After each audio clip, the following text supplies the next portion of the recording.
Bonjour à tous. Aujourd'hui, on va parler d'un exercice incontournable du brevet en histoire-géographie, le développement construit. Ce petit podcast est là pour te rappeler comment t'y prendre simplement et efficacement. Alors c'est quoi exactement un développement construit? C'est une rédaction organisée dans laquelle tu dois répondre à une question d'histoire ou de géographie, sans document, uniquement avec tes connaissances. Tu dois expliquer, raconter, argumenter. Il ne s'agit pas d'écrire un roman. En général, 20 à 25 lignes bien construites suffisent à faire un très bon développement. Ce qu'on attend de toi, c'est une structure claire et des connaissances précises. Voici maintenant la méthode en 3 étapes: introduction, développement et conclusion. La première étape, c'est l'introduction. Elle doit être brève, 2 ou 3 lignes, mais elle est très importante. Dans cette introduction, tu dois reformuler la question posée. Tu dois montrer que tu as compris de quoi il s'agit et annoncer le sujet que tu vas développer. Par exemple, si la question est « Comment la République est-elle refondée entre 1944 et 1947 ?», tu peux commencer ainsi. À la fin de la Seconde Guerre mondiale, la France est un pays à reconstruire.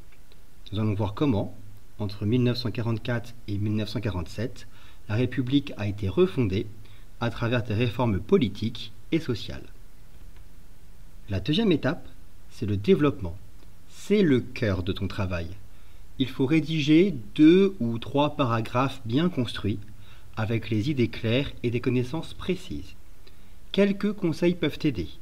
Déjà, commence chaque paragraphe par une idée principale que tu développes ensuite avec des sous-idées ou des exemples.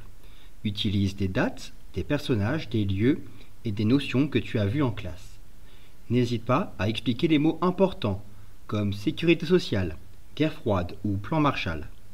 Et surtout, évite la liste de faits. On attend que tu expliques, que tu montres pourquoi telle ou telle chose est importante, que tu les ordonnes entre elles. Pense donc à utiliser des connecteurs logiques pour guider le lecteur et le correcteur. D'abord, ensuite, de plus, enfin, car, c'est pourquoi, cela montre que. Troisième étape, la conclusion. Elle est courte, mais elle compte. En 1 ou 2 phrases, tu dois répondre clairement à la question posée. Tu peux aussi élargir un petit peu et montrer que tu comprends les enjeux. Quelques petits rappels importants. Tu n'es pas noté sur la beauté du style ou sur l'originalité. Ce qu'on attend, c'est que tu sois précis, organisé, clair, et que tu utilises les connaissances vues en classe. Fais attention à bien rester dans le sujet, à ne pas t'éparpiller. Si tu as encore du temps, relis-toi rapidement à la fin pour corriger les fautes les plus visibles. Ça compte également dans l'appréciation du correcteur.